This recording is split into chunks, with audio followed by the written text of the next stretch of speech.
there, my name is Heather Feather. I am the owner of Rare Bird Medicine. Today's topic is transformed.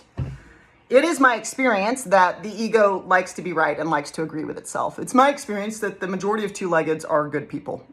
You know, we're mostly good people. We're mostly nice. Like, don't believe the hype. If you're watching the news, don't believe it. It's full of lies.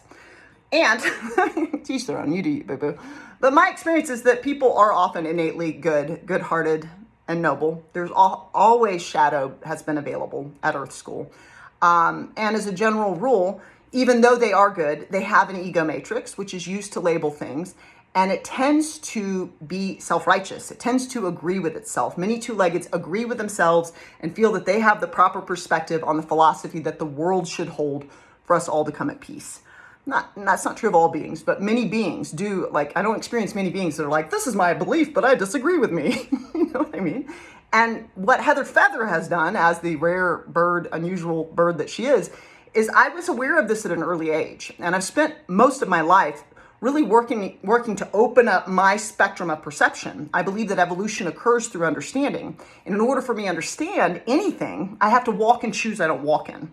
So I've been trying on everybody's shoes, if you will, throughout this life, really working to understand that which is not a perspective or a belief or a thought form that I hold based on my labels. So let's do a little bit of defining of terms before we begin. First, many people today will tell you that gender is a binary, male and female. And they'll tell you, since Adam and Eve, it's been a binary. I hear you, folks. That's interesting. What's important to note is that intersex beings have always been a part of the gender markers. So gender has actually never been a binary. The intersex beings of our world used to be called hermaphrodites. And there's, wonderful tales about this male and female that loved each other and hugged each other and embraced and became the first expression of the balance of the masculine and feminine principle to represent hermaphrodite. But that is considered a derogatory term. The term has evolved from hermaphroditic in nature to being intersexed. Intersexed means that a being was born with male and female gender markers in their body when they were born. In the 40s and 50s, if we go back in time, many doctors would make the decision with an intersex child. They would go, this is more male, this is more female. And then they would not tell the parent at all that the child was intersex, and they'd go, here's your son, or here's your daughter. And it was not acknowledged that actually you had a son and daughter. You had a daughter and son, this other third gender marker. So let me not digress into that nightmare. But many of those individuals would grow up to identify as trans. I am not this cisgender marker that the doctor identified me as and handed me over to my parents as. So first are these terms, cis and trans. Trans would mean somebody that had a gender marker that they were identified with at birth, potentially falsely, and then they transition into another gender marker identification, be it male, female, genderqueer, whatever that is. So when we consider gender as a whole, in the native nations, there are many that speak of what's called a two-spirit. A two-spirit is deeply honored by many native nations' cultures as a being that equally holds masculine and feminine principle. And from that perspective, if you're paying attention, you could consider that, and I do, a fourth gender marker. So there's intersexed, but I'm intersex and identify more with this gender marker. There's cis male, cis female. There is two-spirit. I literally came in with a blend of both. I dressed female and male, and I am both, and I'm expressing both. There's a brilliant author, Richard Bach, who I've read a lot of his stuff. He wrote an amazing book called Illusions, which I used to call my Bible when I was a teenager. Phenomenal book. Easy read. Highly recommend. One of the sayings that he says is the original sin is to limit the is. Don't. So he wrote something called the Messiah's Handbook, and this is one of the tips in the Messiah's Handbook. And what that means is the is the all that is. So if you're talking about a creator created the all that is. And all of this came from the creative mind if you've chosen to believe in a creator. Now, with that being in mind, I understand that if you are cis and you are heteronormative, meaning you do not identify with the LGBTIQ plus community, you don't identify as gay, as trans, as any of these other labels. You identify as cis, you identify as heteronormative, you identify with the gender you were born with, and you're attracted to the opposite gender. You may have less exposure and therefore less communication around things outside of that, and you may have less understanding. That's possible and certainly happens. I've seen communities that are sequestered away and they're very conservative viewpoints without a lot of exposure to outside culture, and they tend to really kind of proliferate the same consciousness as they stay in these tiny little Texas towns that I grew up around. So we've recognized there is a spectrum of gender that's always been present.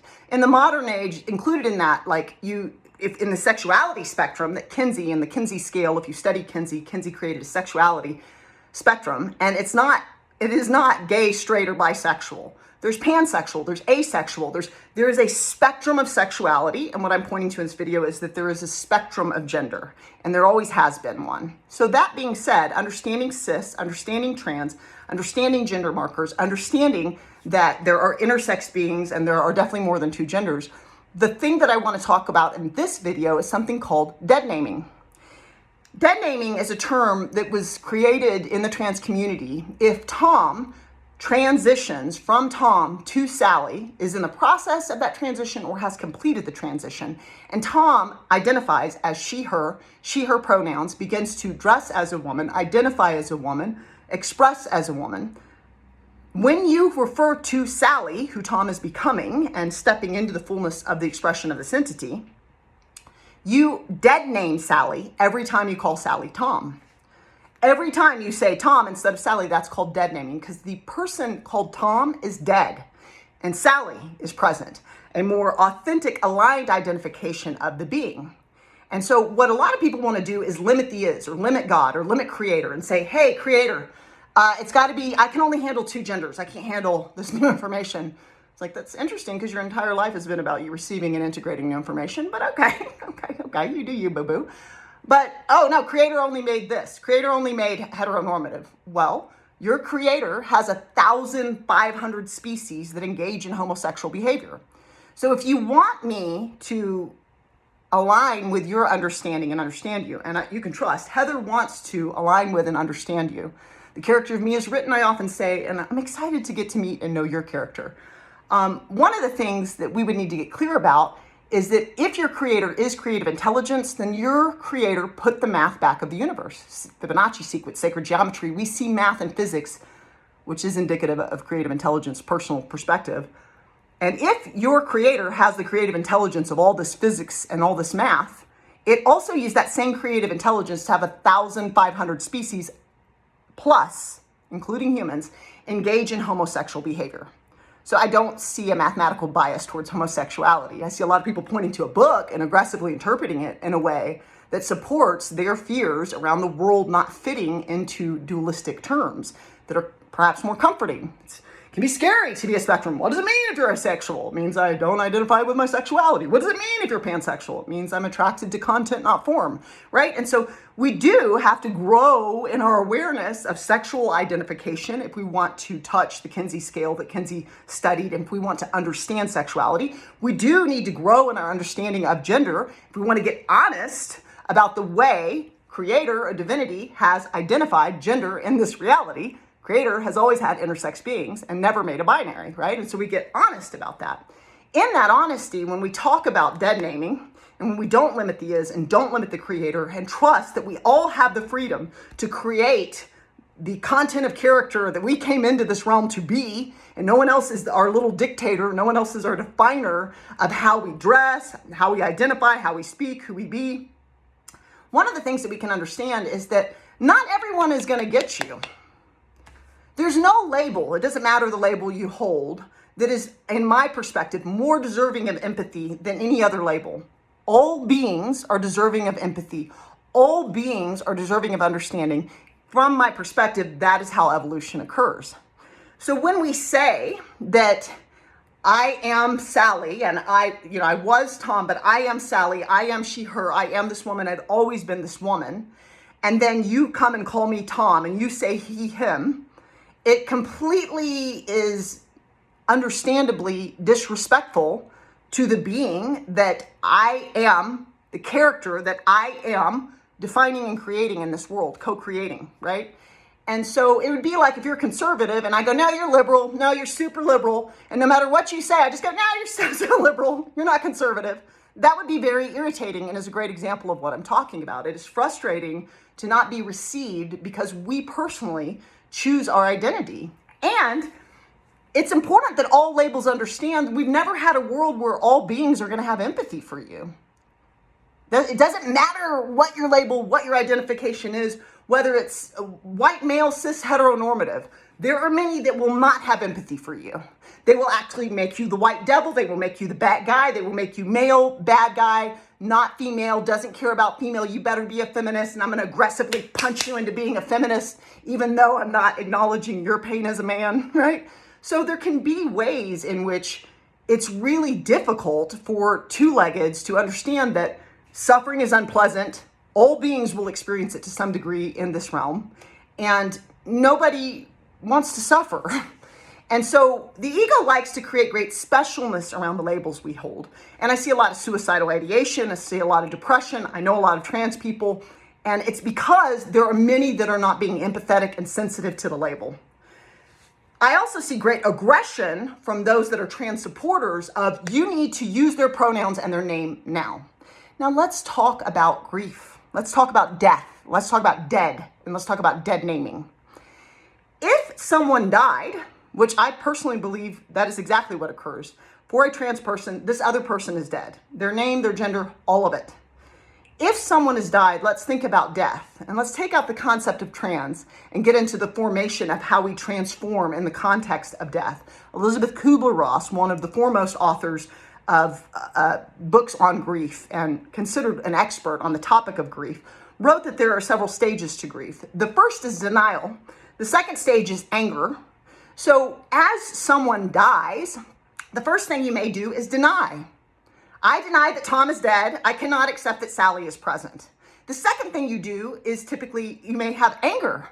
I am angry that Tom is dead, and I am not ready, because I'm angry that Tom is dead, to embrace any new people. I'm processing my anger, which comes the tip of the iceberg from the root of the iceberg of sadness and sorrow and my pain at having lost my relationship with Tom. Death takes time. The process of grief takes time. So it's beautiful to me. It's wonderful to me if you have found your identity, if you have found what you believe to be authentic you, because Heather Feather has never been the definer of your being.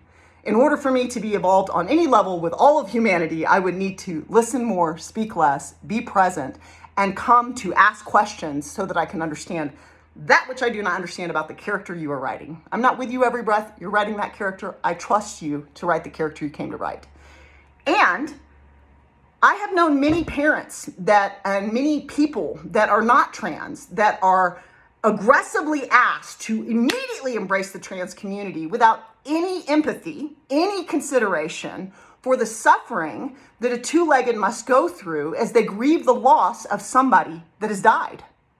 Many parents have a difficult time burying their son to accept their daughter, or burying their daughter to accept their son.